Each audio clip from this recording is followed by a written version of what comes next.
What's up, nerds and nerdettes and wee little nerdlings all? It's your buddy Big Johnny G, the two-gun Pixie presents Legendary Gaming.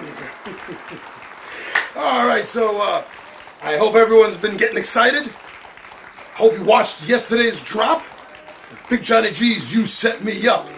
Because right now, we have Big Johnny G's How to Play Judge Dredd and the Cursed Earth. So come on down the table, and I'll teach you the rules.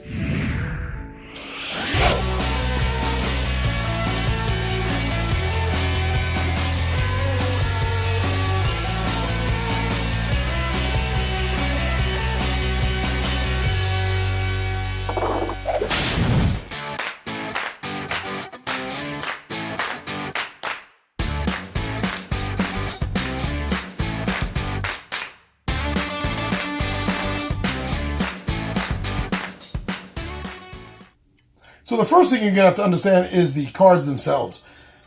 Now, there are three different types of resolutions on the cards, and the way that you're going to resolve them if there are multiple types is in this order. First, the yellow bars. The yellow bars are events, and events have to be done. Any icon that is on an event has to be paid for. It has to be triggered as the game says. Next, the red. Now, the red cards have to be done also, but they're choices. So in this case, you wouldn't have to do both. You would choose one. You would either do these two or you would do this. Now, we'll get to what these icons mean next. But this is an example of how you would have a choice. You have to do one, but which one is up to you. Now, the third one is the blue. And this is optional. You don't have to do the blue. In fact, looking through the deck, I think this is the only card I found that only had a blue banner on it. See, in most cases, cards will have multiple banners on them, especially when we're dealing with the blue. So remember, you have to do it in the order yellow, red, blue if there are multiple. So before you could resolve the blue, you would have to trigger one of the two optional choices.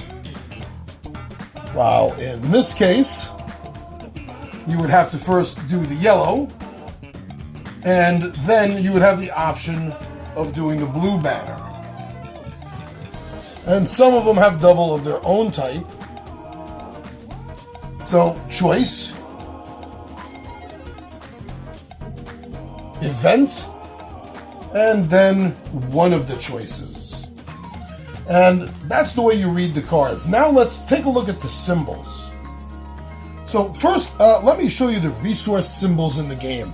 Resources are kept track of with tokens. So you have radiation, you have food, you have ammunition. They are the resources in the game. So the symbols that we deal with here, take a look at this. This is a good one to start with. You see these first aid signs, they are symbolic of a wound. And you can tell the difference between them and the healing one, because the healing one doesn't have a circle. It's almost like this is missing something, something's been erased, something's been removed from the circle. So you remove a health token, or you add a health token. Next symbol of resource would be radiation. You have to be very careful of radiation in this game. And there's only a radiation symbol. There's no remove radiation symbol that is in the game. And the problem with radiation is it builds up, and when you have more radiation tokens than you have health tokens on a judge, that judge is done. So radiation, you have to be very careful of in this game. It will literally sneak up on you and be the end of you. Trust me on that, my friends. Now, I'm actually going to bring this card back out because of the can symbol, or the can symbol in a circle. So that represents food, eating that you're able to do. And again, if it's in the circle, it's been removed. So you're going to have to remove one of your food tokens. Well, if it's not in a circle, then you gain. That's going to be very important too, because out in the cursed earth, my friends, you need to eat proper food. And because this card is so handy, I am bringing it back out. Now you see there's a fist right there. That fist represents violence. And if you see this and you use that option, then you're going to have to spend a bullet. What? You don't have a bullet? Well, in that case, you're going to have to pick one judge and spend 2 health on. Or you're just going to have to kill one of your judges. Or perps if you're playing a head-to-head game and one team is the perps.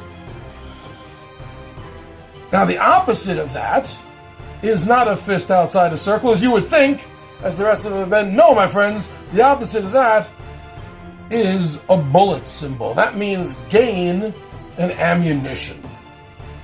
Now, each of the judges, if you had noticed before, and you'll see again as soon as we get back up to that part of the board, so to speak, each of the judges has an expertise. This is an excellent card to show that example for, because these 3 red options, remember, red option, you have to take one of them, but only one of them. You don't have to take more. This is each of them. You can either try survival, which is the mountains, diplomacy, which is the word balloon, or the vortex, which is this psychic ability. And each of the judges has one of those as a specialty. Now, when you spend a survival or a diplomacy, then you remove one of the health tokens from that appropriate judge. If, unfortunately, something bad has happened and you currently are at less than 3 judges and therefore you are missing one of their skills, then any judge can do it, but that's going to cost that other judge 2 of the health tokens. Now, I want to point out that psychic is different than the others. Yes, you can decide to lose 1 health from a character with expertise or 2 from a judge without expertise. However, being psychic also gives a 3rd option. Before you use the ability, so in this case, before you use it to resolve this card, and therefore get to keep it, that will be discussed in a moment. Actually, this card, there would be no reason to keep, but that is something that happens with some of the cards. We'll talk about that. But the other option with the psychic is that you can instead add the top card from the environment deck to the end of the line. So you do have that extra option if you have a psychic character available. The last 2 types of symbols in the game are encounter symbols and hunt symbols. The encounter and the hunt symbols, these 2 cards represent beautifully, so I'll discuss them together at the same time. The encounter cards, the encounter symbols, there are 4 of them. You see this one right here, that means that's skip. So if you chose this option, then the first thing you would be able to do is swap and skip. Swap means that you can take any 2 cards in the row and you can swap their positions. They don't have to be next to each other. It just has to be a card you have not encountered yet, a card you have not dealt with, a card you are not on. So any 2 cards ahead of you, you can swap their place. Skip, and in this case it's skip twice, literally means that you can skip the next card, or in this case the next 2 cards ahead of you. Just completely skip them and not have to deal with them. Now over here you can see this little minus sign right here. And that means that you are able to take the last card you're able to take the last card in the line, and you can just remove it. That's it. Done. Remove. And the last of the 4 encounter symbols, unfortunately, is the Jolly Rogers, so to speak, a skull and crossbones. And that literally means death to one of your judges. Which one? That's completely up to you. But somebody will die. Now, these cards also are good examples because they have the 2 hunt symbols. The 2 hunt symbols are on them. And these are important because these are what advance your meeples, your judge meeple or your perp meeple, if you will. This is what is going to advance them across the cards and eventually get to max normal. So you see the little man here and the little man here. Without the circle, the little man without the circle means that your team gets to advance to the next location card. While the little man in the circle, that means the opposing pawn gets to move one location further. So this is advancing. It's just a question of who is it advancing? Is it advancing yourself or is it advancing the perps? Now that we've covered the symbols and iconography of the game, I want to talk about how to play it step by step, round by round, turn by turn. So we have everything set up. First thing we're going to do is that it starts at dawn. The game always starts at dawn because no one wants to get up any earlier than that. Come on, even judges don't want to get up earlier than that. So in the very first game, you don't have to do anything for dawn. But as dawn and dusk go back and forth, remember, you're going to be losing food, and that's what the little symbol there means. And dusk means that the enemy is advancing as well as food. So the symbols are there to remind you. But the very first beginning of the game, you're not going to have to worry about that. So the first thing that's going to be happening is at the dawn phase, you're going to start with the senior judge in the game. I have this set up showing a 2-player game. The senior judge will start, and then the second player. And this will go back and forth that each judge will take a card and lay it down. And each judge will do this. And as they do it, he will put it in numeric order. Wow, I did not shuffle this as... did I? And they're going to continue doing this. Oh, here we go. Okay, there's a big jump. You can continue doing this until each judge only has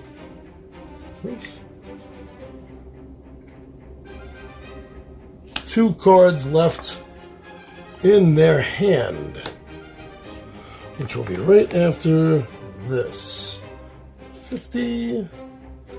And at this point, each judge number 7. So this is what's going on for the first dawn.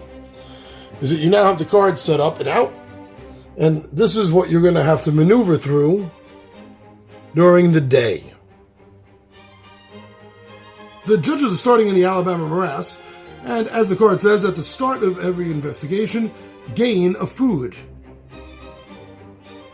The first card in the line is a card of choices. The card is called Snared, and you have a choice of either using a mountain skill, making an attack, or just simply letting the enemy get ahead of you. So in this case, the judges decide that they are going to make an attack, so they're going to spend a bullet in order to get by that card. There's nothing to gain from this card, so this card will then be discarded. The second card, Stampede, that's an event. So the yellow bar must be triggered. Everything on it must be triggered. So a survival skill will have to be used. So that means that Judge Dredd will have to lose a token. Randomly, one judge will also have to lose a token.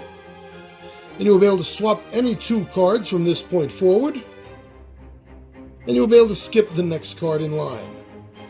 So because Judge Dredd has the survival, he will have to lose one of his health tokens. And then randomly someone will have to lose a token. We'll make that Judge Giant. But then 2 cards get to be swapped and the next card gets to be skipped. So this is where it can become very important, because the most negative card in the line, you could then make the one that gets skipped. So I don't see any death. That's good.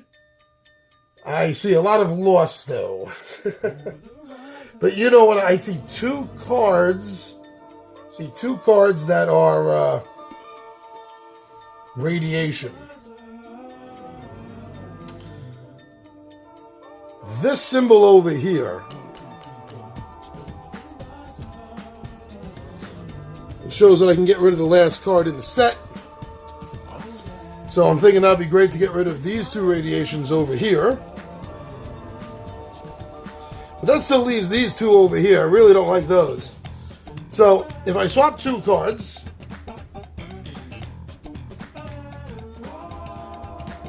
and then I'm able to skip the next card. So then this is skipped. This card has been handled. There's nothing to gain from either of those cards anyway. Which leaves the judges progressing like thus. And this will continue on through the course. And at that point, dawn will be switched to dusk. Now, before we jump to dusk, I want to point out that there was one card on this list which shows a game. Yeah, survival game. And this is an event must be done. The law. So when this happens and you get a card that you're able to gain something for, you're going to take this and you're going to put it aside in your resources. Which right now is a little bit off the camera, but I have it right down here. So this way, future events in the game, when you have to use, in this case, a survival resource, instead of taking in health from the appropriate judge, or 2 from judges that don't, 2 points from a judge that doesn't have that, instead you can just discard this, and it counts as the same thing. Now, dusk has come. Now, during dusk, it's similar. The players, starting with the first player, is going to play a card from their hand of their choosing, but nothing is done numerically at this point. However the cards come out, starting from the left going to the right, is how they're going to be played. So player number 1, the senior judge, played a 16. This 10, while if it was dawn, if it was daytime, would go here, does not happen for the dusk, for night. It will go in the order that it comes out. So after the dawn, each player was left with 2 cards in their hand.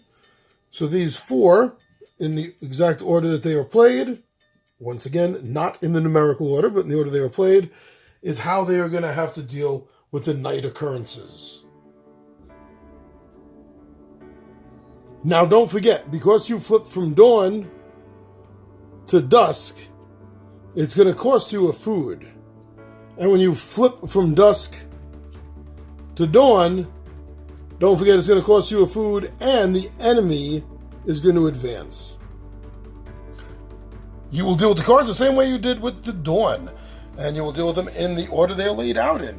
So you would have the option for this first card here, the Rat Swarm, that you could either give up 2 food, or you can make an attack. I think the judges will make an attack and give up a bullet on that one. And for the second card of the evening is the River Crossing. And I wanted to point this out, since although I mentioned it during the iconography, now's a good chance to actually see it in play. So one of the options here is the Psychic. So you could use the Psychic. Now, remember what we were talking about with that. So with the Psychic, you could choose to have Judge Anderson give up one of her tokens.